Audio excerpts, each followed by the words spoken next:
Halo, assalamualaikum warahmatullahi wabarakatuh. Perkenalkan, nama saya Muhammad Faisal. Saya dari Universitas Pelita Bangsa, dari program studi Teknik Informatika Fakultas Teknik. Nah, di sini kebetulan saya eh, sedang membuat proyek untuk memenuhi tugas akhir di mata kuliah mobile, pemrograman mobile, atau yang biasa kita sering sebutkan mobile apps lah ya. Nah, di sini kita harus menentukan dulu UML-nya dulu, eh, apa ya, bisa dibilang flowchart atau IRD gitu kan.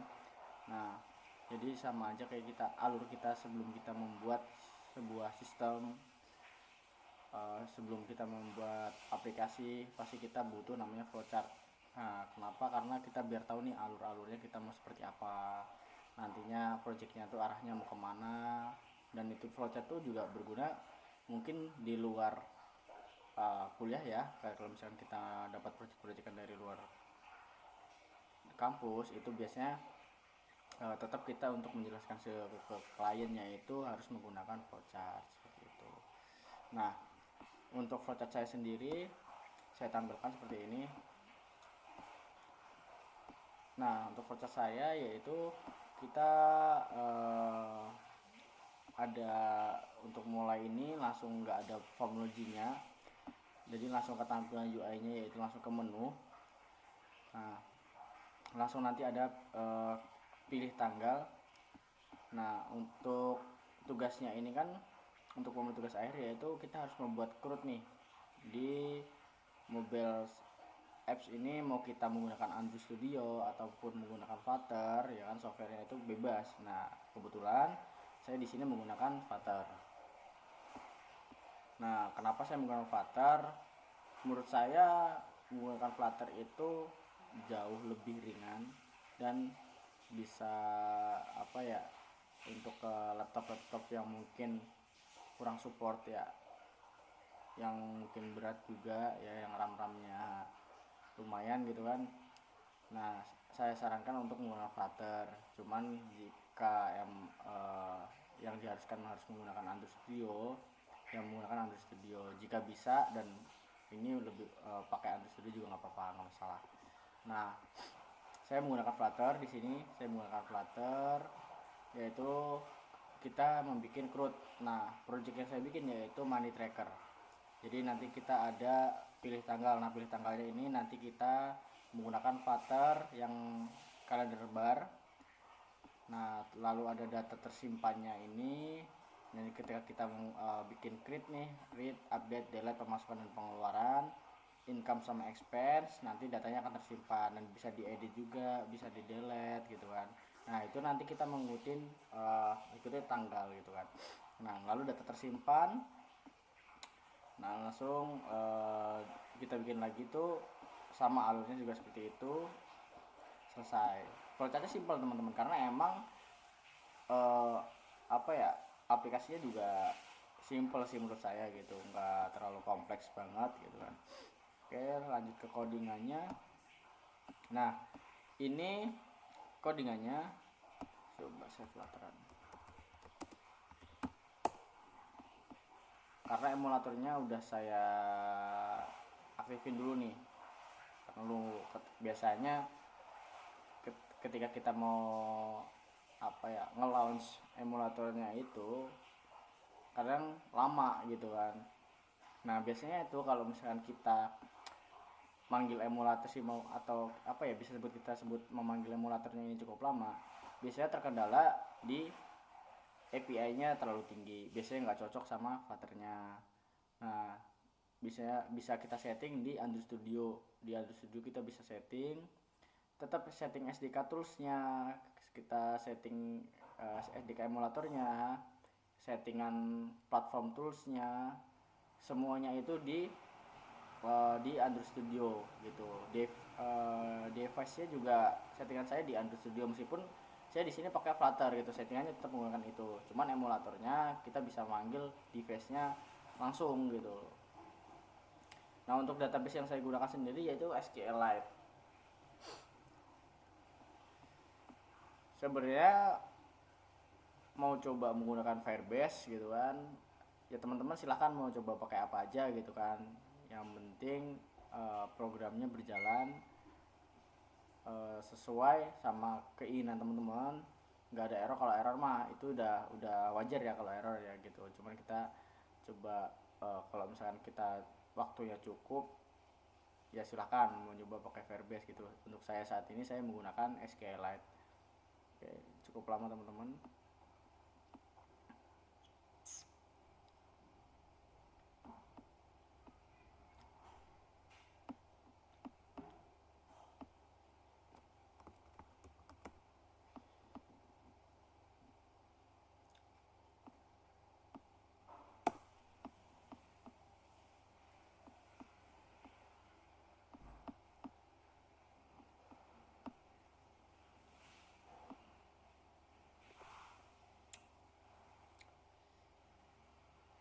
Nah, ini sambil menunggu runningnya selesai.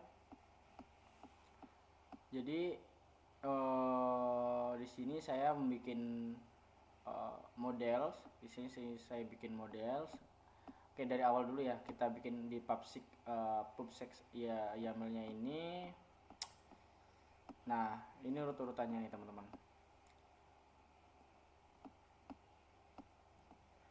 Nah, ini name ini nama tabungan core, nama aplikasinya gitu kan. Deskripsinya Flutter Project.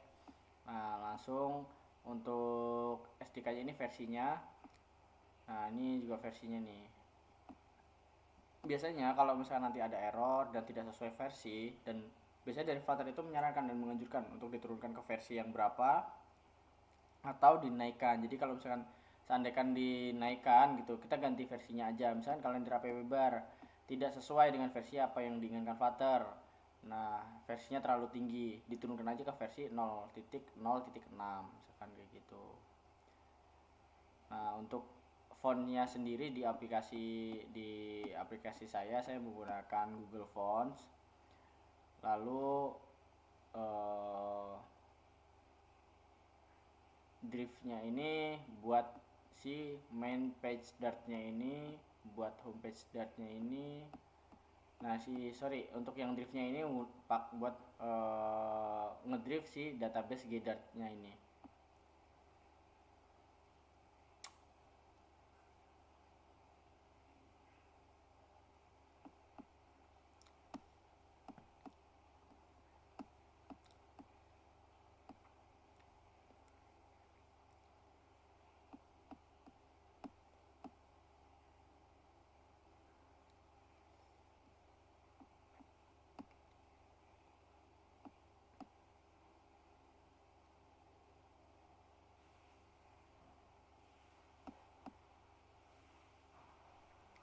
Kita langsung coba kita lihat di ini dulu. Ini lagi loading juga ya. Nah, ini lagi loading. Coba kita, yang pertama saya bikin yaitu kan saya bikin main page dartnya dulu di homepage-nya ini ya. Di homepage-nya ini saya bikin, di homepage-nya ini ada saya konekin ke database. Ini udah connect ke database-nya. Ini kok lagi ngerunning teman-teman, sorry. Oke, coba kita hot reload dulu. Nah, kalau untuk nge-head di Flutter itu, untuk kita hot reload cukup kita R besar teman-teman. Nah, coba hot restart, kalau hot reload itu R kecil. Nah, udah manggil teman-teman. Nah, ini tampilan homepage-nya.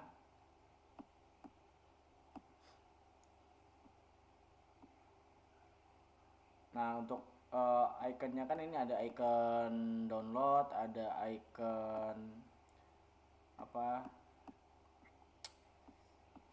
Warnanya. Nah, aduh. Nah, ini dashboard total income dan XP-nya. Nah, ini untuk paddingnya paddingnya 16 ukurannya.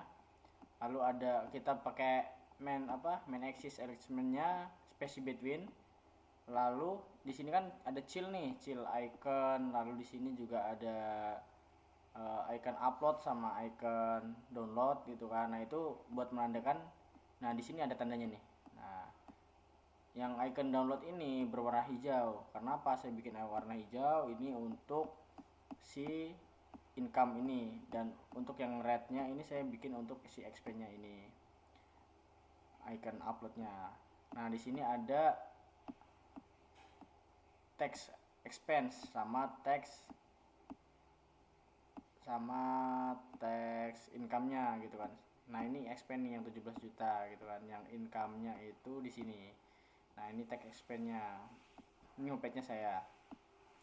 Untuk text transaction-nya saya padding-nya yaitu 16 juga, sama font-nya pakai Google Fonts Montserrat. Nah di sini pakai padding 16, cell-nya kita menggunakan text transaction. Lalu di sini ada stream builder. Nah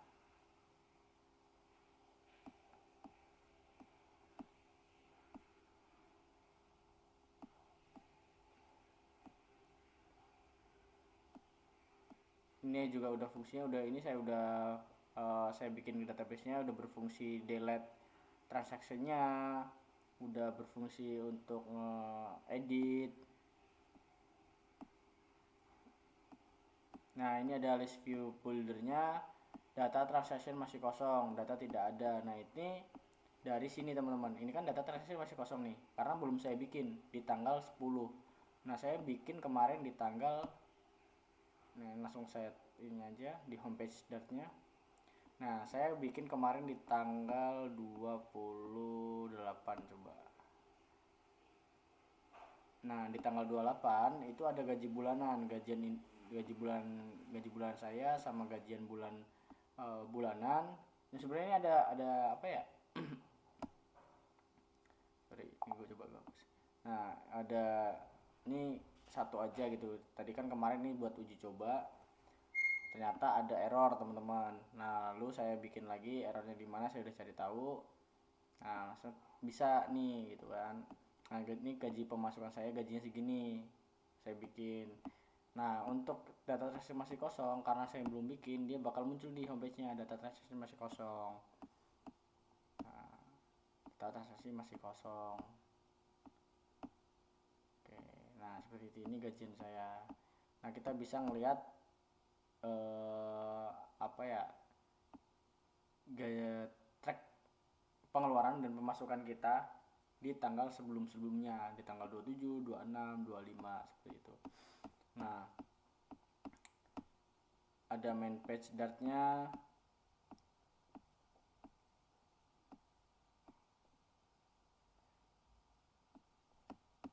Di sini saya bikin page transaction page juga.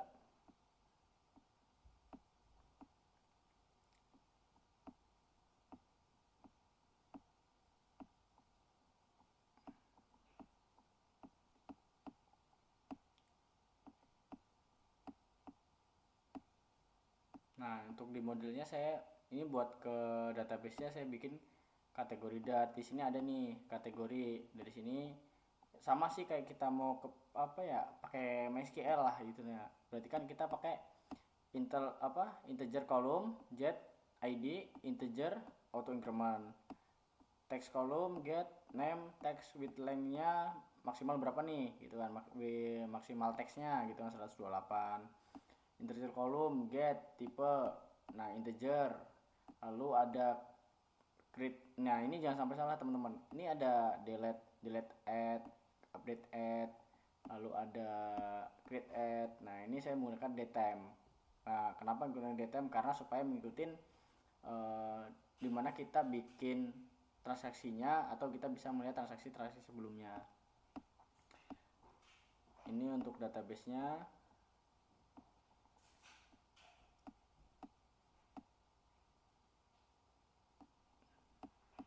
Nah untuk database Gedart-nya ini, ketika kita kan nanti bakal drift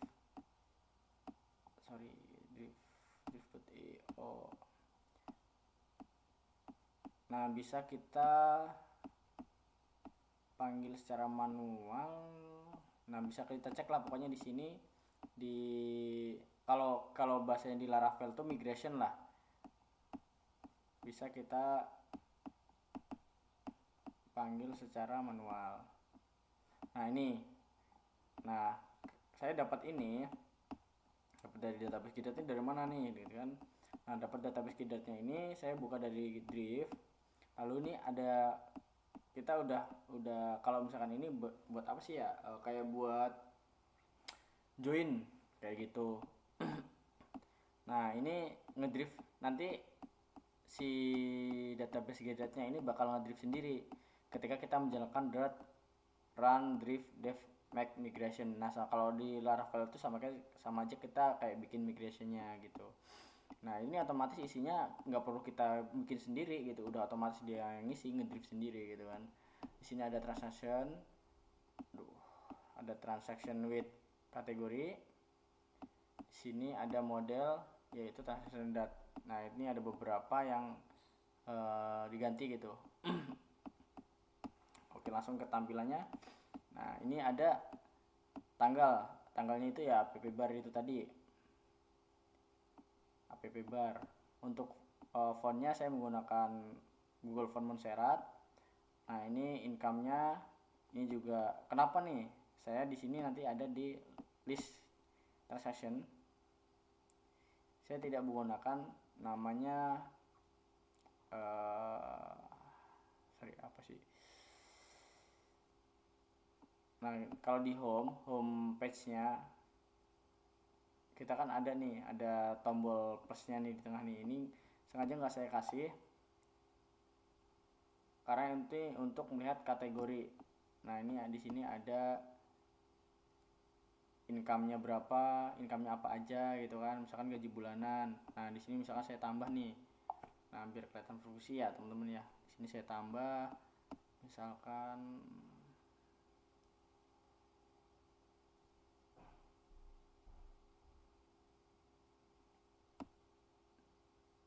agak lama, teman-teman. Nah, uang kaget misalkan.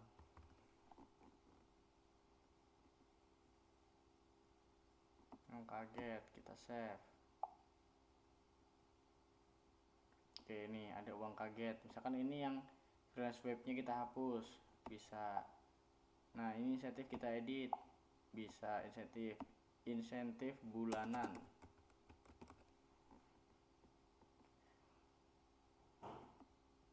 Ini saya pakai Flutter aja udah lama banget, lemot banget ya, apalagi pakai Android Studio. Oke, ini udah berubah ya, insentif bulanan. Kita bisa melihat XP-nya juga, ini bisa dihapus nih, beli RAM nih dihapus aja nih. Nah, hapus, bensin motor dihapus, kreditnya juga berhasil. Buat mama di rumah misalkan.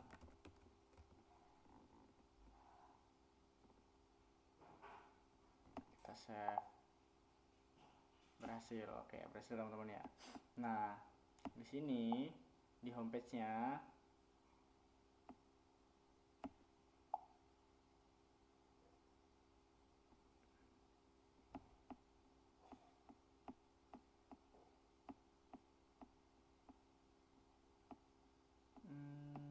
bentar. Fashion, padding, navigator, title, snapshot.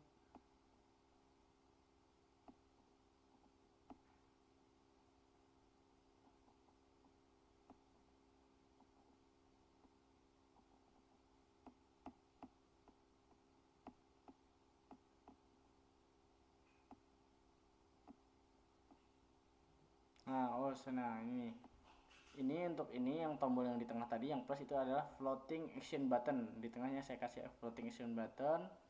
Nah, ini misalkan transaksinya pengeluarannya 10 juta. Nah, kategorinya nih buat siapa, misalkan 1 juta buat uas kuliah, misal nih teman-teman uas kuliah. Nah, kita bisa enter date nih di sini, tanggal berapa, misalnya sekarang tanggal berapa ya, berarti tanggal 10 lah, tanggal 10 lah, 10 kita oke. Nah, detailnya apa, bayar kuliah, kita save. Oke, coba kita hot reload dulu.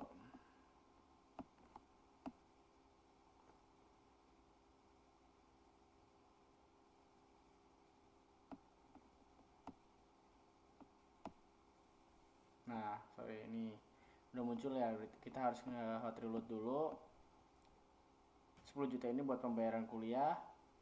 10 juta misalkan kebanyakan nih nolnya gitu, kita bisa edit gitu. Di sini kita edit, tombol editnya di sini juga bisa kita rubah jadi income. Nah, ini expand. Oke, kita hapus. Nah, ini namanya floating action button, tombol floating action button. Ini list transaction, ini tombol listnya, dan ini tombol home-nya udah berfungsi semuanya. Tombol-tombolnya create, update, delete-nya juga udah berfungsi. Nah, tampilannya masih sederhana karena emang sesuai sama si tampilan flowchart yang saya bikin tadi. Kita bikin money trackernya juga sederhana, cuma tampilan UI langsung, nggak ada form loginya sama sekali gitu. Oke, cukup itu saja penjelasan dari saya. Sampai jumpa di lain waktu. Saya akhiri. Wassalamualaikum warahmatullahi wabarakatuh.